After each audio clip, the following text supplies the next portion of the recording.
Hello folks, welcome once again to Bosman's Holiday. This is Baz, and today is the big one. They know it and refer to it with passion, with excitement, with bated breath and anticipation throughout Belgium. Every single football fan, regardless of whether they support either Standard Liège or Anderlecht, has penciled this one into their fixture list long before the fixture takes place, and particularly if you're a fan of Le Rouge, as they say in Standard Liège, or Liège, or Le Mauve, as they say in Brussels. This is the match that everyone gets lathered up to a fever pitch for. Yes, today it is the Classique, Le Classique.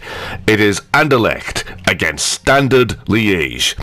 Welcome to Bosman's Holiday, folks. Baz here, as I said, and this is the biggest game of the season so far. We've already had one Classico, and that was against Ghent earlier in the season, but that pales into insignificance compared to this monumental behemoth of a fixture that we have in store for you today. We're at home, so as Per Zetterberg, the former Anderlecht captain, once said, we're not venturing into the enemy territory of Liège, or as they say in Flemish, Luik. He used to turn up to the ground and all sorts of objects and missiles were pelted and hurled at the team bus as they approached Les Slessen, the home of Standard Liège. But we are at home today. The match will be at the Park Constant Vandenstock, so we don't have to worry about foreign objects being hurled at us. And the signs, apparently, that used to adorn the roads leading up to the stadium were quite vicious, quite unpleasant. And Per Zetterberg said you knew you were coming to enemy territory when you arrived in Liège on the team bus from Brussels. Only about 60 miles or so separating Brussels from Liège, so it's not a particularly large geographical distance between the two warring and sparring neighbours, but there is an intense and passionate history between the two sides which has been cultivated over the years. Of course, Raymond Gotals was formerly the manager of both sides, Raymond La Science, as he was known to fans of La Rouge in Liège.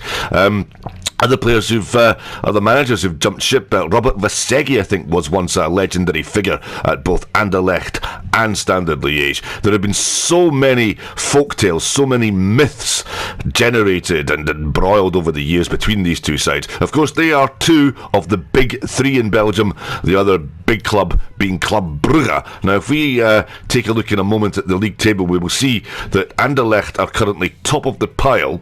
We have a very slender lead at the top, 19 points, but look at Standard Liège. They are just tucked in behind us, menacingly hovering over our shoulder, prepared to strike. So, whoever wins today's match will claim the summit of the Belgian Pro League tonight. Vaslin Beveren, they have had a remarkable season by their standards. Thus far, they sit in third place, and Club Brugge, who are the other main contenders for the title this season, sit currently in fourth position on 14 points. So they're 5 points adrift of Anderlecht and 4 adrift of Standard Liège at the moment. So it's a big match. It's a huge match. We've decided to go with an unchanged squad. In fact, we may not be going with an unchanged squad. I just assumed that we didn't have any worries, but we do, of course, have... Oh, this could be rather disastrous for us. We've got 2 key players missing, so this could hamper our prospects today. Olivier Deschacht is carrying an injury. Perhaps his old bones are not recovering quite as quickly and as flexibly as they used to, so Deschacht will have to make way. Now, we did put in Joshua Sa as a replacement in the closing stages of the 0-0 draw with Beveren, and I thought he acquitted himself very well, so he will come back into the squad and take that defensive position, so that's fine. We do have some cover there. But Amazou, we're going to have to think very carefully about that. Now, in the match against Beveren, we did decide to put the Romanian midfielder Nicolae Stanciu out on that wide area, but I thought he struggled to get to grips with it. He's not naturally a wide player. He's more of a central attacking midfielder.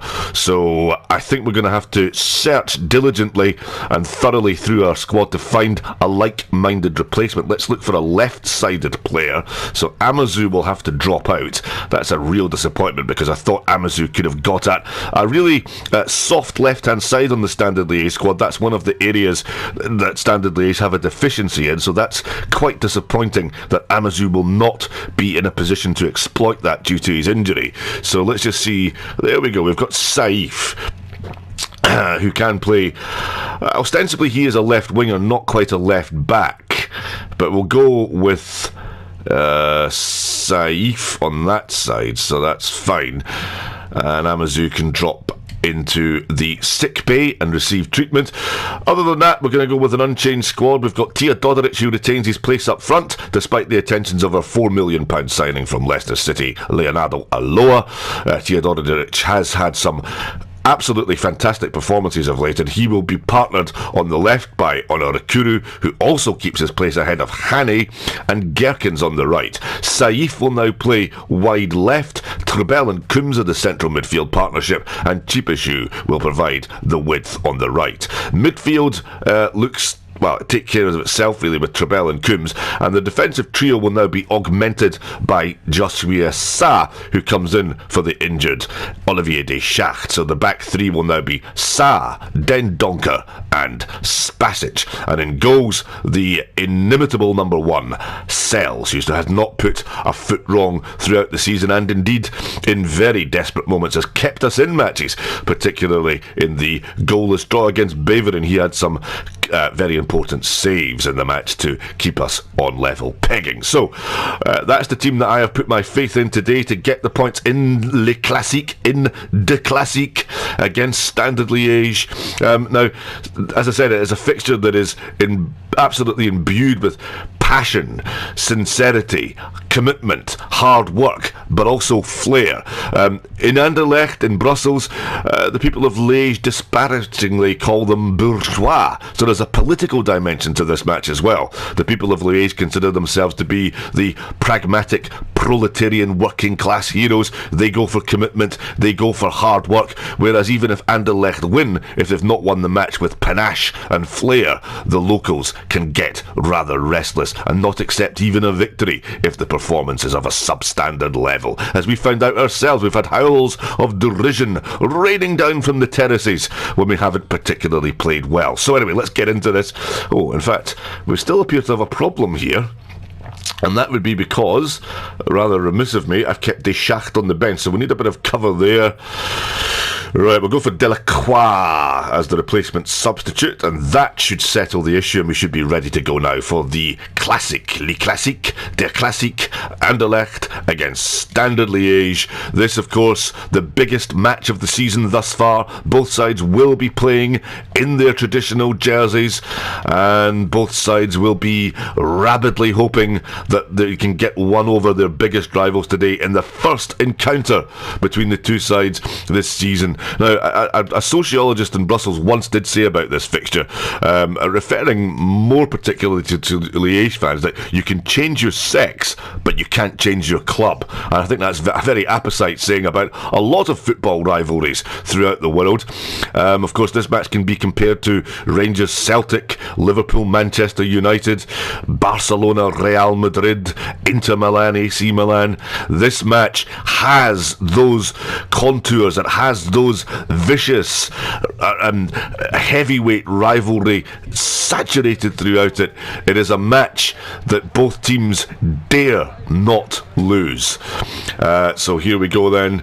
Panache against proletarian workmanship. Who will triumph today? Will the artisans of Anderlecht overcome the working class heroes of Liège?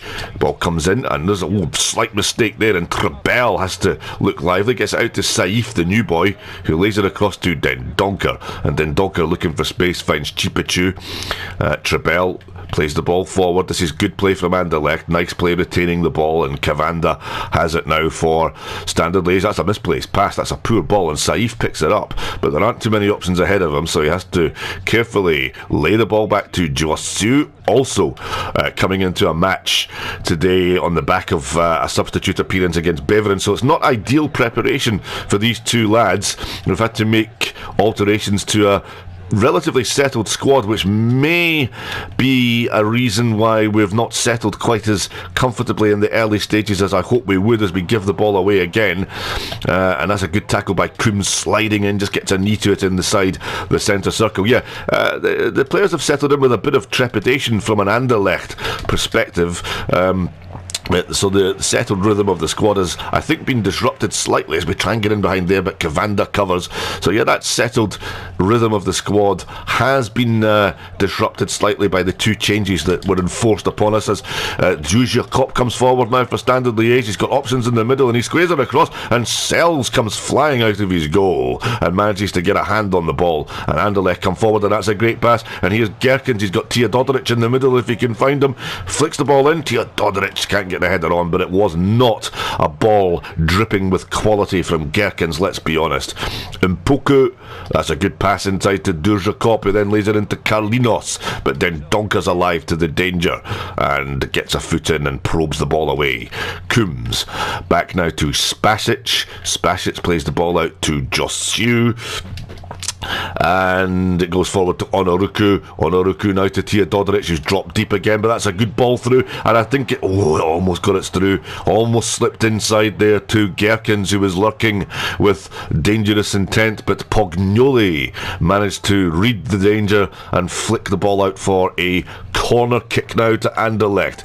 The Classique still locked at 0-0, and absolutely a turn and a shot and a goal for Anderlecht. First blood to Anderlecht in the Classique, and it's a mistake by the goalkeeper. I think he's allowed that one to trundle through his legs. The corner came in, it wasn't dealt with any great confidence or convincingness by that Standard Liège defence to flick on for the header from Onoruku. It broke there for, I think that's Teodoric, and he hits it straight at the goalkeeper, but unfortunately for Standard Liège, the goalkeeper wasn't expecting it. It bounced awkwardly up off his knee, and Lukasz Teodoric has his 5th goal of the season here in the Classique after 26 minutes. So it's the artisanship of Anderlecht, somewhat belied by the rough, rudimentary basicness of that goal. That was not a goal crafted in beauty, it has to be said. It was a goal that was somewhat scuffed haphazardly into the back of the net, but after half an hour, nobody with an Anderlecht persuasion at heart is going to complain as Cavander boots that ball forward, seeking Jules Cop, but it breaks for Carolinos. Jules Cop now has the ball, tries to twist and turn, then Donker reads it, then lets the ball go, and then there's the shot from Carolinos, and Standard Liège have absolutely spurned an early opportunity to level. He was one-on-one with the goalkeeper, he gave him the eyes, and he completely made a hash of it. Carolinos wastes a golden opportunity to get Standard Liège back level in this monumental De Classique tie. Here's Mpoko, that's a fast and pacey ball in. Trebel tidies up for Anderlecht. Josue, nice turn. He's got options wide if he can find the ball in now to Saif, and Saif, he comes charging forward. He's got players. Has he got anyone in the middle? And the cross is decent, and arriving at the back post is Gerkens. He gets a head onto it, but that's not going to trouble anyone. And Anderlecht find that their attacking energies are thwarted by Standard Liège. Here's Luindama. Agbo gets it back out towards Luindama. That's been missed by two Anderlecht defenders, and I think Julie Cop is surely offside. Absolutely a linesman, and I give you a round of applause for finally, eventually, sticking up your flag. That was so obvious he was offside. I'm not quite sure why the linesman deliberated there, but never mind. Here's Spasic. Oh, that's poor from Spasic, but fortuitously the ball breaks and falls for Gerkens. Lafis plays the ball inside. There's a little stumble there by the Standard Liège player, and Carolinos turns brilliantly, dinks the ball in, and Sells comes out, takes everybody out of the way, snatches the ball with greedy ease, and claims it. Teodoric dropping back again. He is possibly one of the hardest working players in this Anderlecht team as Coombs slips out wide. He's got an option ahead of him in Gerkens. Gerkens lays the ball back across the face of goal, and there's a chance for Onoruku. And Onoruku doubles Anderlecht's advantage. Well, this is a sensation. Standard Liège have been put to the sword again. Brilliant play by Gerkens, exploiting the space generated by Onoruku. The Standard Liège defenders all followed the player wide. That left a gaping hole, a vacuum in behind that was ruthlessly exploited by Peter Gerkens. He flicked the ball across the face of goal. Onoruku made a tremendous run from deep. There he is. Lovely header. Goalkeeper, not a prayer with that one. You cannot criticise the Standard Liège goalkeeper. That, oh, maybe he went down in the proverbial instalments, perhaps. But look at that. No wonder I am absolutely ecstatic on the touchline. In the Classique, it is Anderlecht 2, Standard Liège 0, and I think that will be the conclusion to the half. What an absolutely formidable first half performance by Anderlecht. They've put their major rivals, their biggest rivals in Belgian football, to the sword. They've absolutely pulverised them in the first half. It was Teodorovic who opened the scoring with a rather fortuitous goal after 26 minutes. You can certainly apportion all of the blame to the Standard Liège goalkeeper in that situation. But then a lovely move, an intricately created move by Anderlecht, created the second goal. There's the first. Look at that. Teodorovic just swings a boot at it. Canalinos had that magnificent opening for Standard Liège that he wasted, and that really was their best chance of the game. Here's the second goal, whipped across, lovely header by Onoruku, down into the bottom left-hand corner of the net, and Anderlecht at half-time in Le Classique, in De Classique, have a seemingly invincible and insuperable 2-0 advantage over their biggest rivals in Belgian football, Standard Liège. Historically, Anderlecht do have the upper hand, of course, and it looks as though that momentum and that history and tradition will be maintained today. It doesn't look as though Standard Liège are going to threaten Anderlecht's dominance and superiority in the history of this fixture. So let's get underway for the second half. We won't make any changes. Everything is hunky-dory. We're quite content with the way we're playing. Teodorovic knocks it back. Might get an opportunity if we are cruising in this game today. Well, there's a chance for Chipachu. He dispossesses the Standard Liège player, swings the ball across, but Lewandana's there to head clear and concede the corner. Yeah, I was going to say that if we get the opportunity and we do find ourselves in a relatively comfortable position, we may throw Leonardo Aloa on just to see what he can give us in this match today, give him an opportunity to get some first team football under his belt. And there's a chance, and then Donker, and it's 3-0, and Anderlecht are in fantasy land. The ball broke to him on the 6-yard line. He was utterly unmarked in oceans of space. In fact, the ball, the corner, initially ricocheted off his heel. He's effectively set himself up, and my goodness me, that is absolutely disgraceful goalkeeping by the Standard Liège custodian. He's let another one through his legs, but Leander Den Donker doesn't care. 49 minutes on the clock. He claims his first goal of the season, and in Der Classique, in the biggest match in Belgian football, Anderlecht have claimed their third goal against Standard Liège. This is absolutely amazing. It's not been the riveting, pulsating, end-to-end edgy tie we expected. After 51 minutes, we find ourselves sitting in a comfort zone. We have to contend and guard against complacency, but this has been such a comfortable performance for Anderlecht. In fact, we've not really had to slip out of first gear. We really haven't had to exert ourselves too strenuously at all. Standard Liège have given us this 3-0 cushion on a plate, and they really don't know how to respond. If they do get a goal back now, we've got just over an hour to go. It could be a fairly sweaty, nervy conclusion to the game, but there's Coombs getting a tackle in, and Sells comes out to gather. Sells just launches the ball forward, and the moment of Leonardo Aloa's arrival into proceedings, into the biggest game in Belgian football, is fast approaching, because I don't think Standard Liège are going to claw themselves back into this. I don't think they're going to find themselves putting too much pressure on us as Chipachu rampages down that right hand side. This is a great run by Chipachu. He's got options in the middle, and Standard Liège have not dealt with crosses well all afternoon, but Henri Onoruku gets up, but he's out muscled and jostled out of the ball by the two Standard Liège defenders. Here is Edmilson Jr.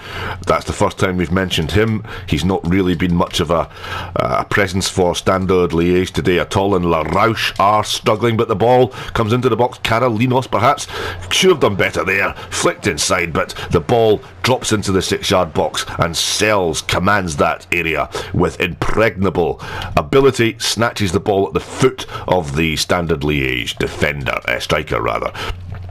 Agbo tries to probe the ball into Zukop, and here's Carolinos, the man who wasted the best chance of the game for Standard Liège in the first half when it was 2-0 at that point. You never know, had Standard Liège managed to get it back to 2-1, they may well have made a better fist of things in the second half, but as it turns out, the goalkeeper all but threw one into the back of the net for the third goal. He's let 2 through his legs today, he's been nutmegged twice, and that's not something you want to tell your grandchildren about, that in the biggest derby match in Belgian football, you've been nutmegged twice by 2 fairly innocuous shots from 6 yards out.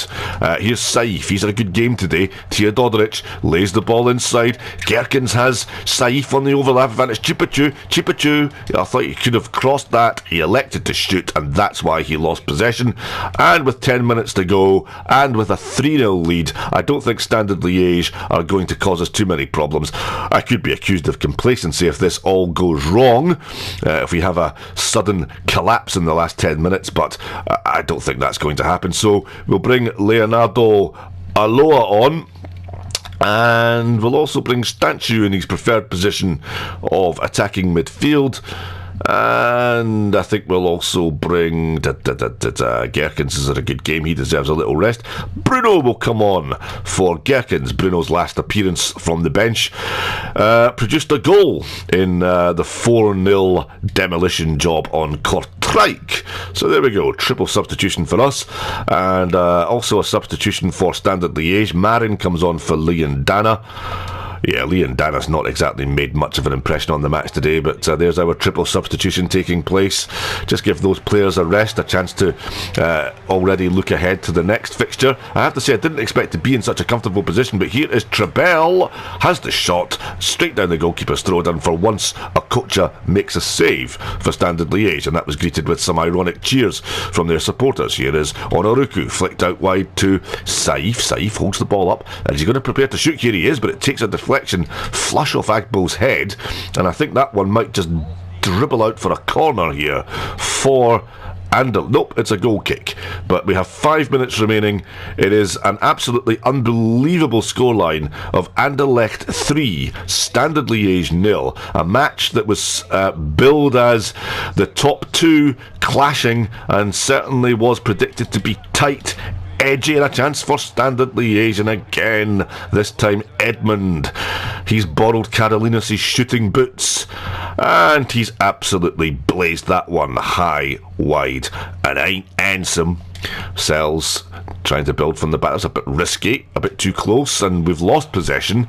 And here's Lafis into Carolinos. Nice turn, rolled his body round the player, and the header straight at Sells. He grasps the ball comfortably.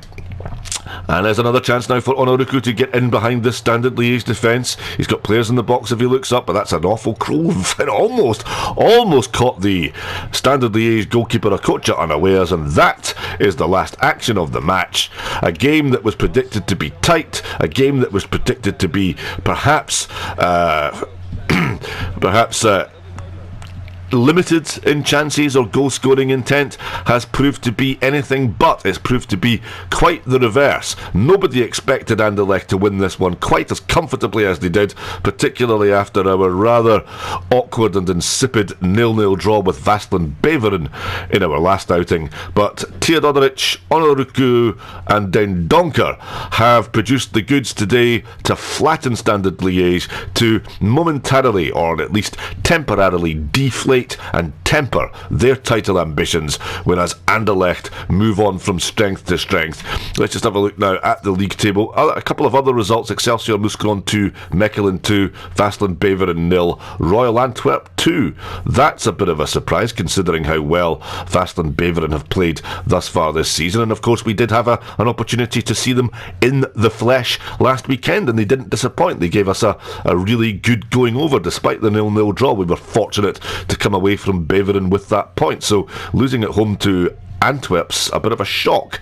Okay, so we should now, there's Tia Dodderich, second in the goal scoring charts. Behind Kopp of Standard Liège, he scored 8. Tia Dodderich has bagged 5. I have to say, we dealt with Kopp very effectively. We didn't give him any space to exploit. He was well marshalled by our defence, and I don't think he was troubling us too aggressively in the 3-0 victory in the Classique. So, our victory in the Classique ensures that we open up a 4-point cushion on Standard Liège. We also have a match in hand, so this is proving to be an encouraging weekend. It could be a pivotal and key turning point in the title race for the Belgian Pro League. So Anderlecht lead the way on 22 points. Standard Liège second on 18 points. Vaslin Beveren, despite their rather surprise defeat to Antwerp, retain third place on 15 points alongside Excelsior Mouscron, the other surprise package of the Belgian Pro League this season. They're on 15. And Club Brugge, they, however, have a game in hand over ourselves, so I wouldn't quite rule them out of championship contention so far. They are on 14 points, and then Genk in the final Europa League qualification placing are on 13 points. Now, that was not what we expected. Such a comfortable, such a dominant, such a crushing victory over our biggest rivals in the league, Standard Liège.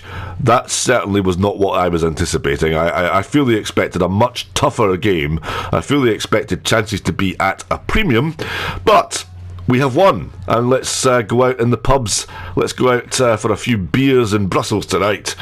And let's have some chips and mayonnaise to go with the lashings of Belgian beer. Thanks very much for watching, folks. This is Baz. If you enjoyed that, don't forget to put a big thumbs up below this video. We do love those thumbs up. And also, please do subscribe to the channel, BazAD610 on YouTube. You can also follow us at all of our football frolics and football fanaticism on our Twitter feed, which comes under the moniker of Offside Pies. That's offside_pies. And if you enjoyed this, we also have our complimentary FIFA 2018 career mode save. We're in Europe, we're on a Bosman's holiday. That's where we are just now. And the complimentary save is in the English League 2. Sorry, got a bit carried away there. I've just been absolutely taken aback and discombobulated by how easy that victory was. I was fully expecting the hardest, tightest battle royale of the Belgian season thus far. Who knows? It may come against Club Brugge later on in the season, but it certainly was not the case that Standard Liège put up much of a fight today. Anyway, we have a complimentary FIFA 2018 save in England in League 2 with Forest Green Rovers.